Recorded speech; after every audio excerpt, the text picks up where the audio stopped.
Ahava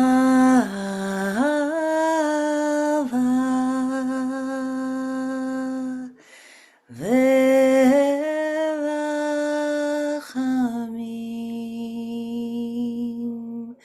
chesed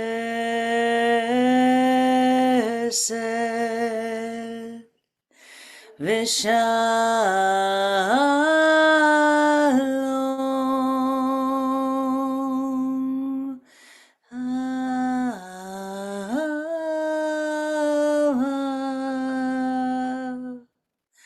Verachamim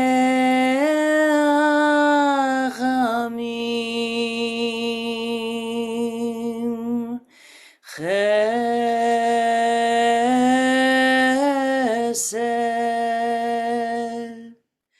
v'shalom.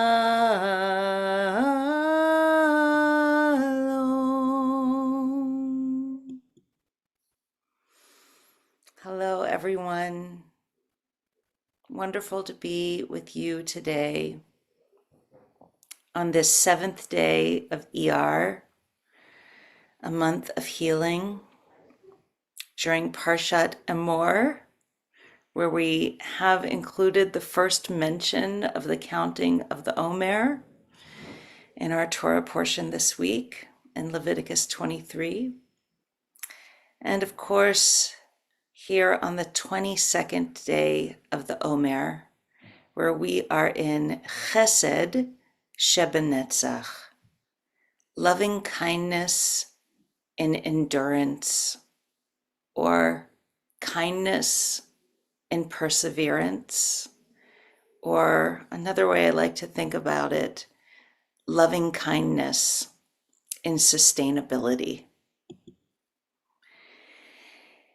And wherever you are and whatever you bring to this moment, I'd like to welcome you and all of it,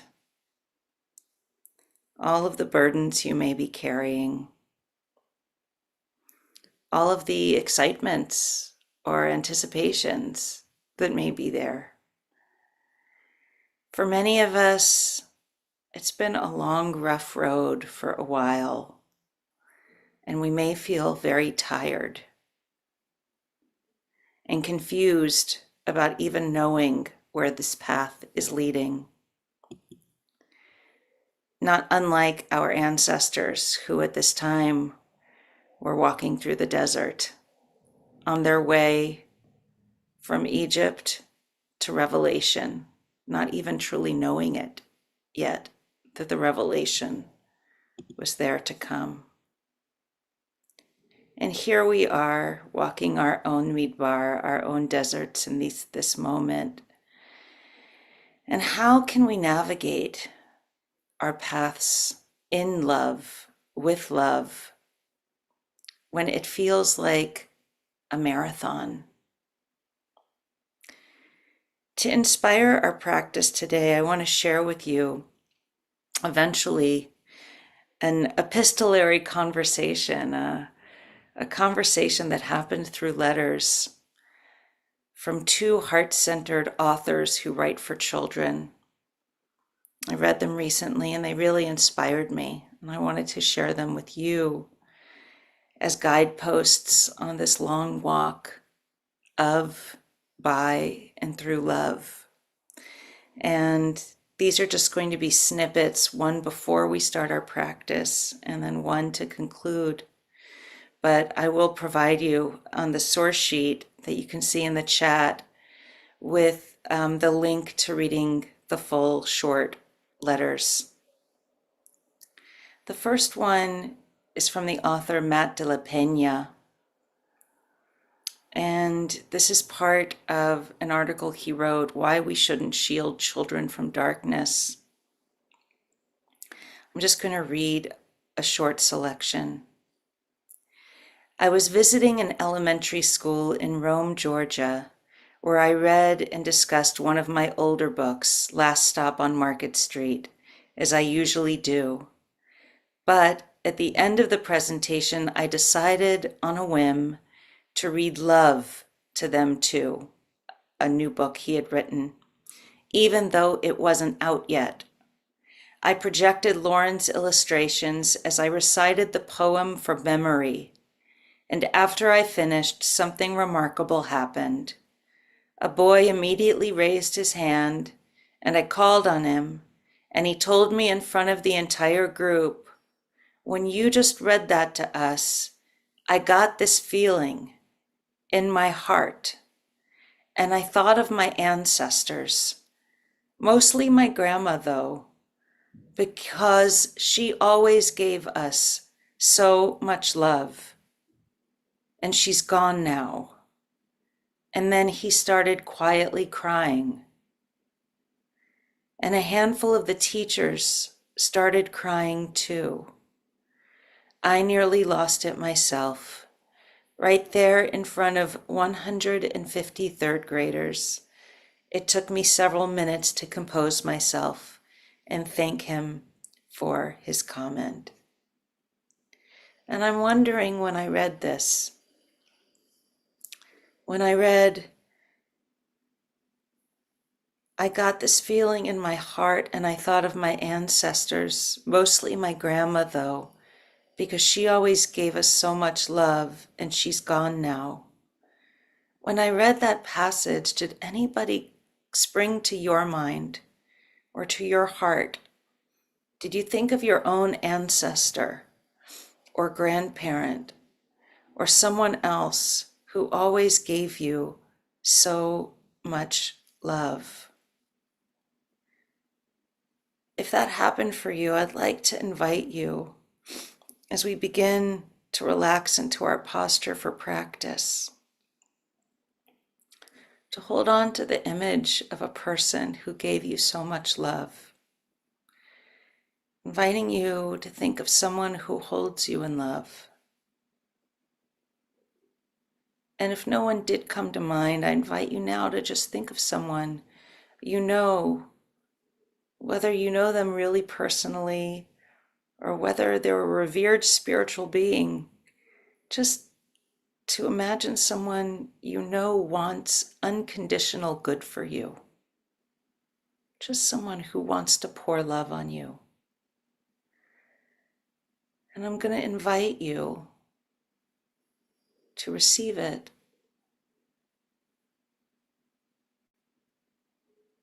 I invite you to envision this person who sends you love.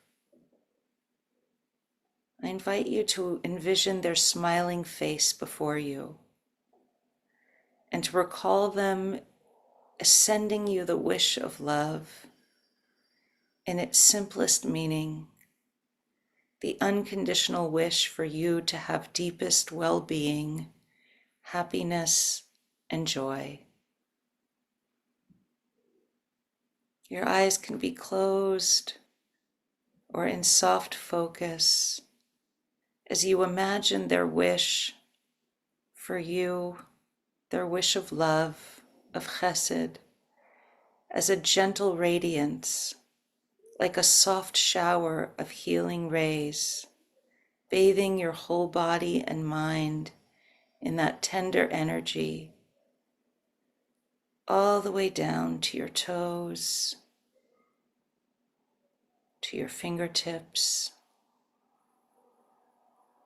basking in the well wishes for your unconditional good, basking for a moment in love, love that endures through time and space, love that lasts, sustains, perseveres, and can be experienced in this moment in our bodies. And you may want to notice any feelings in your body, any sensations of what it feels like to bask in love, to allow chesed to soak through you.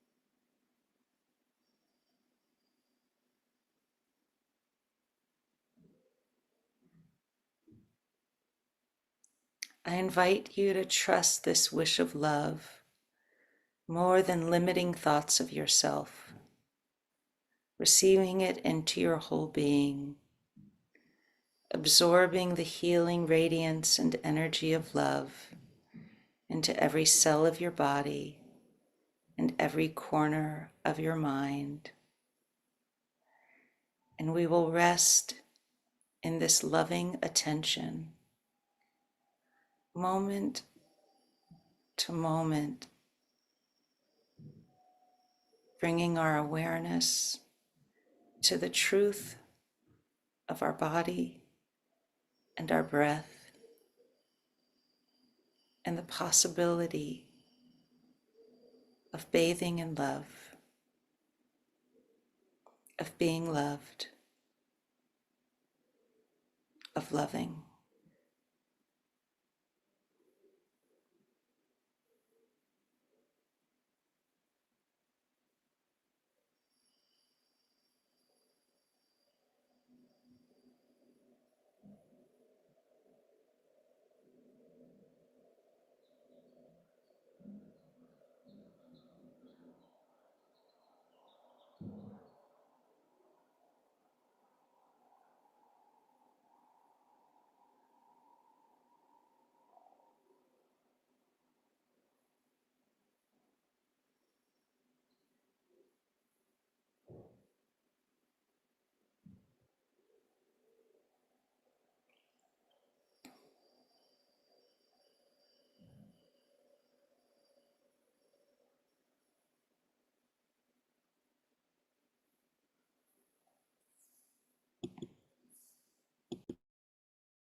Chesed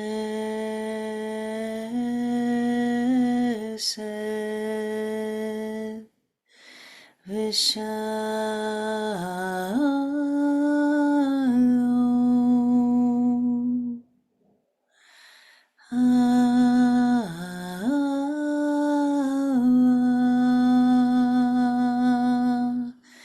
V'Rachamim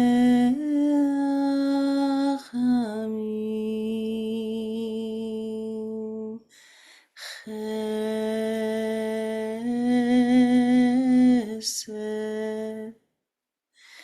V'Shalom.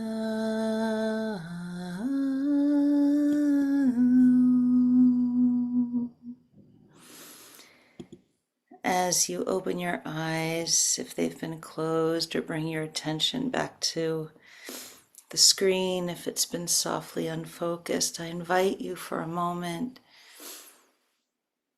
just to look at the other faces on the screen and offer them some chesed, some of the love that hopefully you've touched into during our practice together.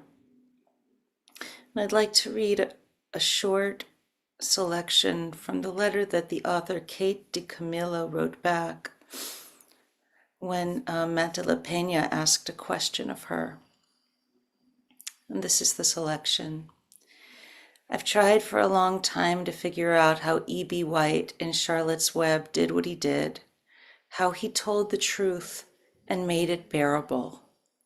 And I think that you, with your beautiful book about love, won't be surprised to learn that the only answer I could come up with was love.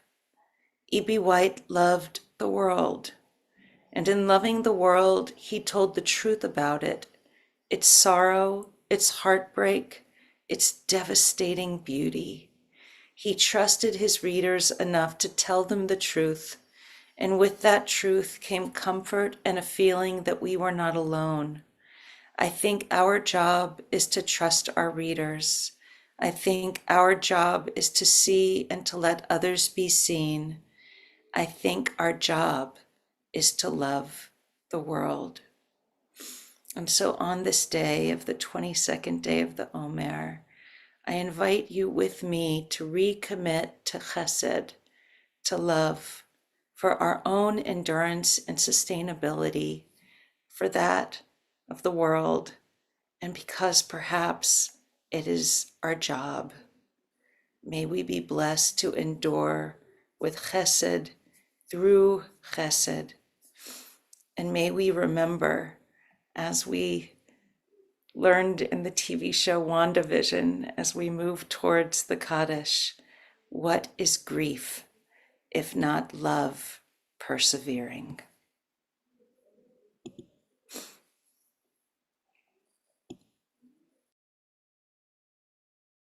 Thank you so much, Rabbi Dorothy Richman, for this beautiful opportunity for us all to bathe in love on this 22nd day of the Omer. And we seal the practice, as Dorothy just mentioned, offering an opportunity for those of you who are in mourning, observing a yard site, if it's your custom to join in the Kaddish, to persevere in love in that way. And for those who are not reciting Kaddish, to offer your loving support for those who are, by staying present for them, by being attentive to them, by supporting them with your own love. And thanks to Jordan for sharing the words on the screen. Maybe Jordan, I think you need to scroll it down a little bit. Feel free, if you're reciting Kaddish, to put the name or names of anyone that you're remembering and honoring today in the chat now or after we recite Kaddish. And if you are doing so, you please join me by rising in body or in spirit, and you can unmute at this time. Here we go. Yitkadal, Yitkadash, Shemei Rabba, Yama, Tivrach, Yotev, Malchuteh, Chayechon, Yom Chayei, Techol Beit Israel, Ba'agala, Ba'agala, B'zman B'zman Karev, Karev, Ru, Amen. Amen. Maheshme Rabba Labarach Ha'olam Amen. Amen. Yisbarach Rabba Barashita Ha'ar Haman V'naseh V'yitata Taleh Ba Meit Shah Rishon La'ela Min Kol Birchata V'Shivata Tushbachata V'Nechemata B'Yamad V'Yamad Amen. He Shlama Rabba Maya Chaim Aleinu V'Yamo Yisrael Amen. Oseh Shalom B'Mamav Yaseh Shalom Aleinu V'Yako Yisrael Yako Yoshvei Tevel Amen. Amen. Amen. Friends, Amen. thank you so much for joining us today. Thanks to our teacher today, Rabbi Dorothy Richman, for leading us so beautifully, and to Jordan Pollock for holding our Mishkan, our tech sanctuary, together for all of us to help create this sacred space and time together. If you're leaving us now, we hope you'll join us tomorrow. We'll be led in practice by Zach Newman, joining us from the UK. Looking forward to practicing with Zach, as we always do. And on Friday, I'll be leading our sit as we sit into Shabbat, as we like to describe it on Fridays leading into Shabbat. So we hope you'll join us then as well. And of course, you're welcome and encouraged to stay on. You can use this time just to continue to sit with that guidance and invitation that Dorothy offered us. Just use this time and space. You can turn the sound off on your device and just sit with us as a community if you'd like, or join us for conversation about the practice and the teaching today. You can put your reflections in the chat. The chat is open again. You can, if you have a question you'd like to ask, you can put that in the chat. Just preface it by writing question all in caps, so I can keep an eye on that. And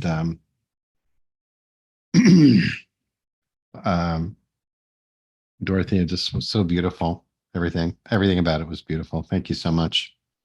I love those quotes. And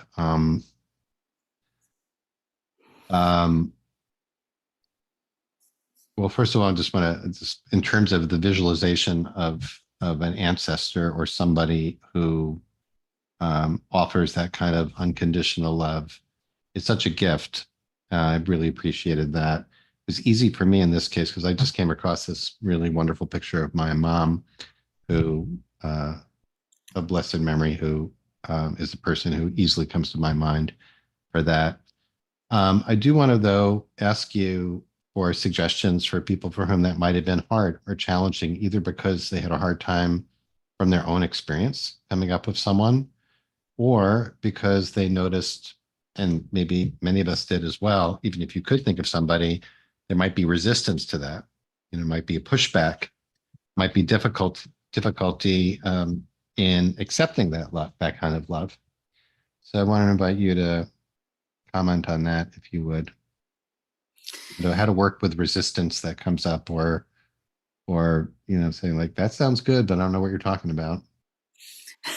Absolutely, absolutely. And I just want to use the opportunity also to give a shout out. My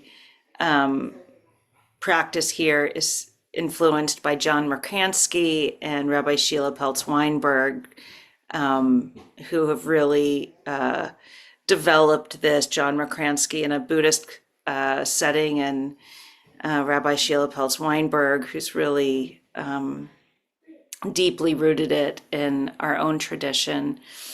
And resistance is part of the practice, and sometimes that is categorical for some of us who didn't receive love in the way that we wish we had. It's a categorical kind of like regular issue. For some of us, it's just episodic. Like some days we just fight against it. And one of the things that I've learned to do and offered, for example, today, is if someone doesn't come up for you easily, right, it is possible to think of a spiritual leader maybe you never met the Dalai Lama, right? But you believe that the Dalai Lama wants what's best for you, or whatever person it might be. And another pathway for this for many people is to think of a beloved pet, because pets often are a less complicated way to feeling love. And I will just say, in the whole categorical piece too, even if we did get the love that we wanted, and we have people who we feel still hold us in love, living or dead, just the receiving of love can bring up a lot of resistance. Just the idea that I deserve this, or I deserve this, period, like I'm worthy of love. Hmm. But even in this moment, should I feel loved? When everything's going wrong, or, like, who am I to feel good things? Um, who am I to be loved? And I think these are all practice questions. I think cognitively, we can all Hmm. answer them in the affirmative. Oh, yeah, of course, everyone deserves love, right? Hmm. And that must include me somehow. But the way that it actually works in our own systems is practice. It's practice. Yeah, let's stay with that for a minute. I'm just thinking about it as you're describing that. I'm thinking about my own resist. I'm grateful that my resistance is much less than it once was when I first had such a practice like this. Um, and some of it is that cognitive, I'm not worthy of it, I don't deserve it. And then I was just thinking that actually maybe that some of it may also be, it's kind of a fear of resistance to intimacy in the sense of becoming lost, right? Of melting, of having the self melt away. The shell is melting in some way, and I don't know. That's a little bit of a new thought for me. Then my response to that is, well, there's a lot of compassion, self compassion. Like, yes, that's part of being human, right? We want love, we want intimacy, we want connection, and it in some ways is threatening to us. And there's a defense that kicks in that to protect ourselves. That's a necessary defense in some ways, but may overfunction. But we have compassion. It's not like I'm just like, oh, I'm full of shame. I don't deserve it. But it's there's alongside that is that um, this is overwhelming. I'm going to be flooded in some way. I'm going to be swept away. Um, and there's something about touching into the emotion that beautiful story of in the third grade classroom of I think what did he say? I was afraid I might lose it. Did he say that, or am I making that up? That he said No, no, he said I he, nearly lost it myself. He yeah, said I yeah, nearly lost it, and that phrase "losing it" yeah. is like meaning I might lose myself in this. So I don't know. I don't know. You want to respond to that? It's so interesting, Mark, because he closes the essay, and I really hope you'll read the whole. Oh Both yes, essays I are, will. they are extraordinary. They are extraordinary. I'll be honest, I had written something totally different, and I found them, and I was just like, no, I've got to share Mm. this. Thank you for This is bringing that. like, Really. this is So, what this is what is touching me in the moment. But at the end of the essay, he says he hopes he'll have the bravery to cry. Like that, like he did hold on, right? mhm, He didn't lose it, but he mhm, hopes he would have the bravery. And it's really interesting what you're saying, because where McCransky goes with this, mhm, his own practice, is touching into the love, is in a way giving you the safety and the entree into getting beyond and outside and softening the self. So you're right. mhm. Like, that is where it leads. And so, of course, there's resistance for the reasons that you mentioned. Right. And there's also tremendous opportunity there, right? Tremendous That's it's opportunity to, like a surrender. exactly. Let yourself lose yourself, which ultimately, by the way, we all do anyway, right? So, Well, I think it's, the way that I think about it sometimes, and I'm really helped in some ways. I had this realization once teaching the beginning of Genesis, where all the pronouns are really messed up and all of the like singular and plural of the creation of the human is really mixed up. And it's like, oh, God created them, and it's like it's like this weird, right. back and forth between the singular and the plural in referring to people. And I was teaching this text once when I had foolishly agreed to teach, a few weeks after I'd given birth.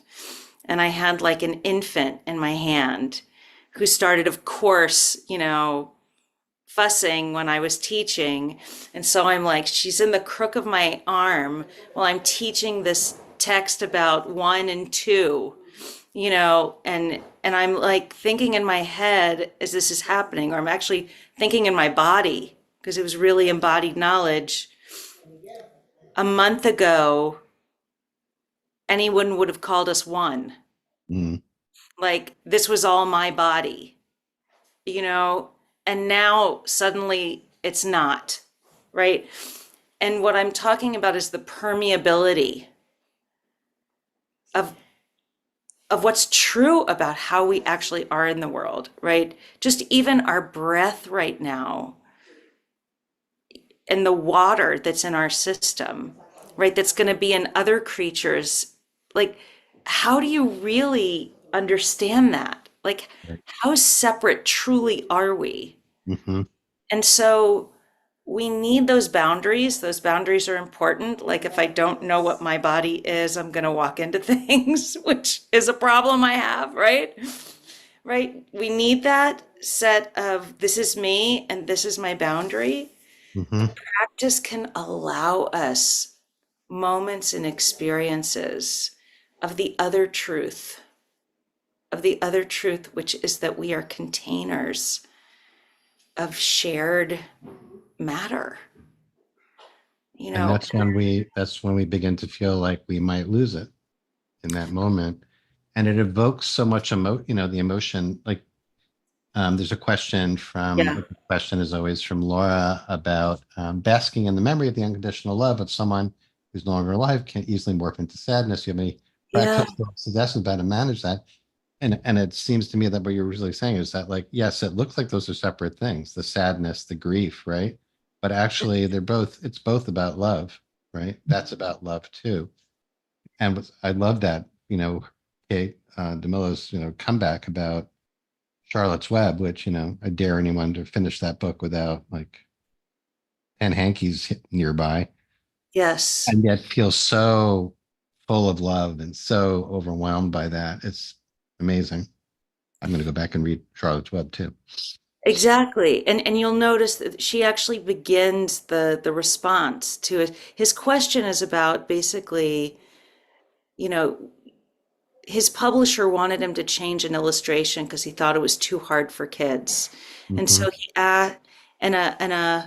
he talks about how there were two moments. One of them is the one I read when children's questions stopped him in his tracks. And the first one was, what would you want to ask to an author that you love?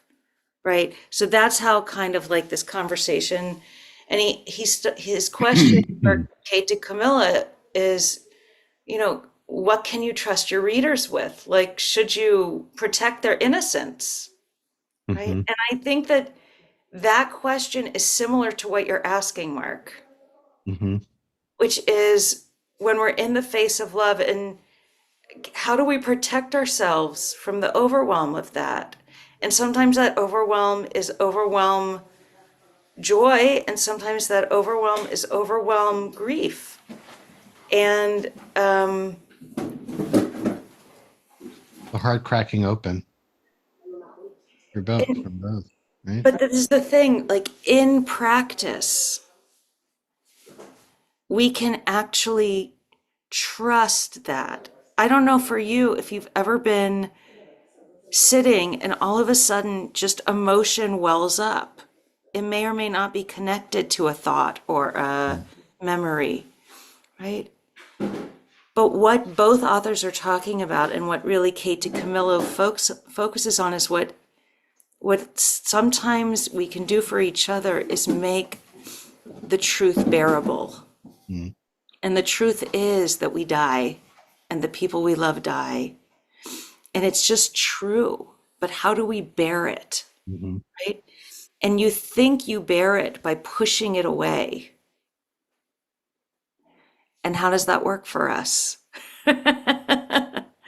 Right? And so in practice, we have these windows of opportunity to surrender and to experience,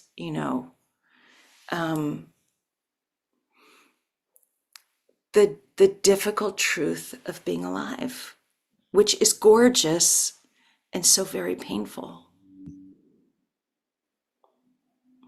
All right. Well, we have to leave it there. Dorothy, thank you so much for opening so many hearts today, including my own. I'm really very, very moved by all of it. And some might say, well, it's such a hard time. How can we do this kind of practice? What are we talking about here? And, I think you really helped us see very clearly how this is exactly the practice for this time, for heartbreaking times of loss and fear and vulnerability, and meeting it all and infusing it with love. So thanks for the gift, really. Always beautiful to be with this community and with you, Mark. Always great to get to talk with you. Big treat for us. All right, everyone. Thanks to Jordan. Many blessings to everyone. Hope to see you tomorrow to practice with Zach, and on Friday to sit in Shabbat together. So be well, everyone. Many blessings.